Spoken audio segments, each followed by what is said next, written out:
just about enough room. It's a bit difficult to do inside, which is why I thought I'd use this one for demonstration rather than that massive one, but I like to have an example of what I prefer to work with. This is probably what most people are used to in reenactment, but this is certainly not without outside of the realms of possibility for one hand, if you see what I mean.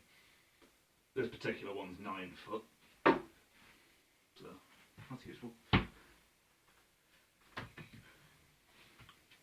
Yeah. For the sake of just demonstrating arm positions, hand positions, it's a bit of a language weirdness where I've seen some people saying underhand and overhand being one way and the other way, and I tend to use a particular way around, but it may confuse you. So beforehand I'll explain that when I talk overhand, I'm talking the spear is over my hand. When I'm saying underhand, I mean the spear is under my hand, like that. But yeah. Obviously, in most historical documents, most historical imagery, you'll find spears illustrated like this, the overhand. This one's probably the most commonly used, from most versatile, I guess you could say. So, in reenactment, one of its main advantages is probably not there, because you'd be aiming for the face over the tops of shields, and that's probably where a lot of it comes in. But it's also got a good downwards strength behind it. And not as other people I believe have mentioned, like Matt Easton and people like that, your arm is actually behind the shield. You're actually able to cover yourself a lot better with this than with that. If I turn around a second, your armpit is very much exposed using this one. Whereas with the same, with overhand, you've got your arm in the way a bit more. It's a little bit easier to block. Then, as for what's the most appropriate between them, this underhand is shown now and then in historical sources, so we can determine that it is used. It does have some use to it, and from my experience I'd say you can reach out better.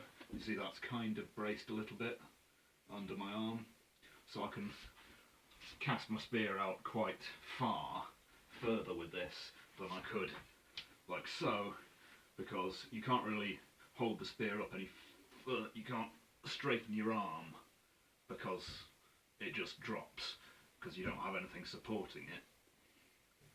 So your range is actually more limited with the overhand. So if you're in sort of loose order, or perhaps certain situations one-on-one, you might find underhand more useful for just kind of sniping somebody when they're not expecting it. But, as I say, doing that, you kind of have to open yourself up a little bit more.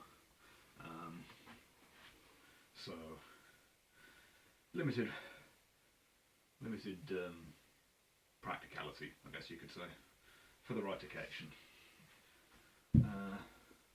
One other thing I like to point out, I suppose, is with sort of a principle in swords where, you know, forwards to back.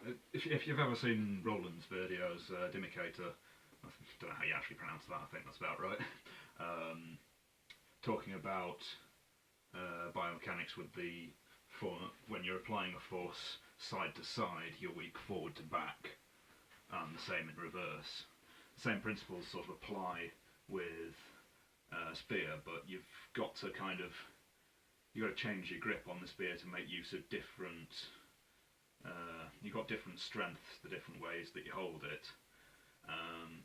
So whereas with a sword, there's different grips, but if you've got a grip, 90% of what you're doing with the sword, you're not changing grip while fighting normally, as far as I'm aware. So it's more in how you apply it, but you've got to be sort of ready in the right grip with the spear. so you've got to sort of plan ahead a bit more. That can mean it really is a great advantage to be able to flip between these at a moment's notice. I'm being a little slow, a little more cautious in here because I've got a light bulb, various things to bump into, but the wind out there is not great for recording, so I'm trying in here. I still might not be great with my volume, but we'll see how it turns out. But yes, as for like what hand position works best for what sort of strength, actually if I put my shield to the side for a second and use it as a target, that might be a little bit easier. I'm not sure, but I'll give it a go. With underhand, as I'm referring to it, you've got a great forward back strength, although I wouldn't, in reenactment fighting I wouldn't tend to recommend putting your full force behind it like that. That sort of couch lance strike, well, it's effective, put it that way. It doesn't offer any sort of bend or flex when it strikes someone, so even if you're hitting gently, you're just kind of slowly forcing your way through the poor bugger. So I tend to kind of, if I'm striking from underhand, especially from out there, as I strike, I twist my arm out, which inevitably drops the tip, so I've got to compensate for that a bit, like that. But as I strike, it means it's now striking at a bit of an angle, and that can be useful for just taking that last little bit of force out last minute. Historically, I'm sure they would have held it and kept it till the last second, but it's just a bit of good advice for reenactment, really. But yeah, the forward back strength with this one, this grip, if you watch how the person's holding their shield, like usually there's bolts or something that you can just about tell which way the handle is. On round shields it is a bit of a bugger. If they've got a strap on it, it's sometimes easier. There's only a few areas where that's the case though. But generally, rotating door principle, you want to figure out as you're facing them where the points that you can push it are. And even if you're going for the handle part, going for the part that they've got probably the best resistance on, how to explain this? There are the sort of ways in which you can apply that forward force to push the shield thus, and then they're open. And admittedly it then requires, much like with sword work, using your shield to pin their shield now that you've opened it and get it between, things like that. So that's one way you can utilise the underhand. But overhand there's still plenty you can do. As I say, you've got slightly reduced range, but at the same time you tend to be holding it a bit nearer the middle, so you've actually got more agility in a lot of senses. And that sort of downward strength also comes with a fairly good side to side block, although you've got to watch for the butt thwacking around a bit. But the way I find to strike with this is, I hope the shield is in shot at the moment, I'll look like a right pillock if not, I try and sort of open one way with the shield. So I've not got another one in my hand at the moment, but I'll then try and get the spear between like that, or just past and get in. Not sure how well you can see that, but sort of it's using the fact that it's down. You can move around things a little bit easier like that, whereas with this you've got this much straight line that just can't pass a shield, because you can't get the point in without swinging the whole thing around like that, which can be a lot more difficult. So I find overhand has its leverage advantages there. A lot of this is a lot easier to explain with another person, another active person, but what's another one? Ah, right, yeah. couching it, because this underhand I find doesn't have as good a side-to-side strength. It can get knocked quite a lot more easily than that one can regain control. So one way to get that side-to-side advantage is with this position. You're on a decent bit of distance to get some leverage between. You don't want to get into an extended, like, Star Wars force back and forth, because the force just builds up and then eventually somebody moves and goes off and takes somebody's eye out. But plus then you're open because your weapon's flown all the way over there, stabity. But what it can do is, in a moment where they're not expecting you to have that much leverage, you can just put that little bit more leverage in where they're not expecting it, and just use it to force the blade in, and get a kill that they weren't expecting you to be able to get. Normally I find that one's useful for, let's see, trying to work out what angle I want the shield at. Like, if they've already moved the shield over quite far, imagine if,